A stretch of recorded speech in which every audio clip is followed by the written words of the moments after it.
faith book, the book of faith, the Word of God, the Bible.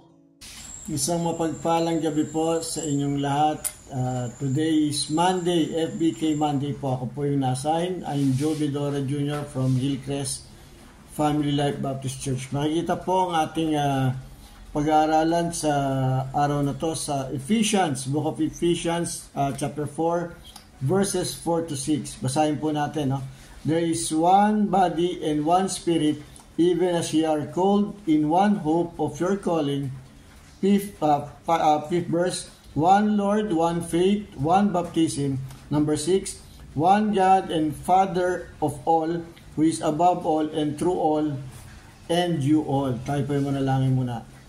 Ama namin banal sa langit, nagpapasalamat po kami sa oras Lord na pinagkalim mo sa amin. Salamat po sa pag-ingat sa amin sa buong araw. Salamat po sa pagkakataon na binibigay niyo po sa bawat isa na makapag-aral ng inyong salita sa oras ito. Panginoon, kayo po maghanda sa puso't isipan sa lahat ng makapakinig, Panginoon, naway maging kagamit-gamit ito sa kanilang buhay spiritual. Lord, dinadalain ko ang inyong likod, maging karapat-dapat po sa inyong harapan. Linisin niyo po ang aking puso at naway maging lahat po ng aking kasalanan ay matanggal po, Panginoon, at maging karapat-dapat sa inyong harapan, Panginoon.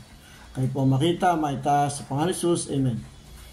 Okay, makita po ulit ang ating pag-aaralan sa Ephesians chapter 4, verses 4 to 6. No? Ang ganda po ng ating binasa. No? There is one body and one spirit, even as ye are called in one hope of your calling. No? Pinapakita po dito is parang it's a body, no? Body, no? And pag sinabi po nating body, pag nasa Panginoon tayo, no? Pag when talking about sa Bible, pag body po, it's Christ, no? Si Christ po yung body, no? And tayo pong mananampalataya ay part ng body, and we are connected to the body, which is Jesus Christ, no? The head, which is Jesus Christ, controls the body. Christ is the one giving commands, no? Ito po yung sinasabi dito sa sa verse 4, no? One spirit, no? Meron po tayong isang layunin, no? Sa ating gagawin, sa lahat ng ating gagawin. And ito nga po yung inuutos at pinapakita ng ating Panginoong Jesucristo. Sa number 5 naman, makita po natin, no? One Lord and one faith and one baptism, no? Ibig sabihin po na to parang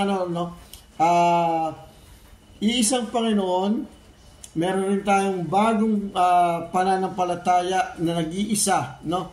The moment we receive Christ, meron po tayong new faith, no?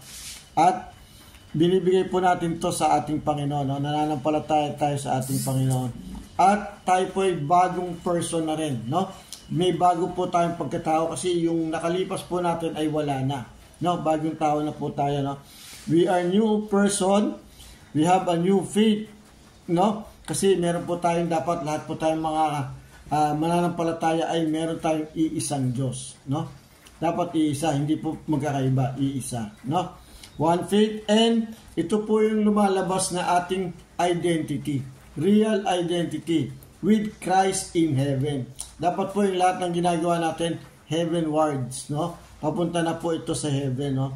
Yung relationship, parang relationship natin, lahat po ay based dapat sa lahat ng inuutos at kalooban ng Panginoon, no? Relasyon natin sa, kunyari may asawa tayong mag-asawa, relasyon sa mag-asawa, relasyon sa magkakapatid, relasyon sa mga magkakapitbahay, no? Magkakasama sa simbahan, no?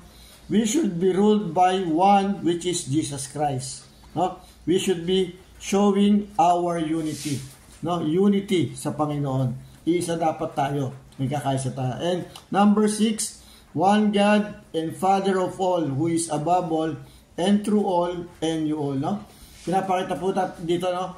We should be covered by one God, no? And Father, no? Hindi lang po siya God, kundi Father din po siya, no? Napakaganda, no? At siya po yung bukod tanging nasa taas. In everything, siya po yung nasa taas. At sa lahat-lahat ng tayo, dapat siya. No? Sa lahat po tayo, dapat composed of Him and nothing else. No? Siya po yung nasa taas natin in everything that we do. Sa lahat po ng iisipin natin, dapat above ang Panginoon, no? Our Father, no? Salamat po sa pagkakataon na ito. Naway nakatulong po ito sa ating buhay spiritual at pwede po natin magamit ito sa araw-araw. Salamat po. Good evening.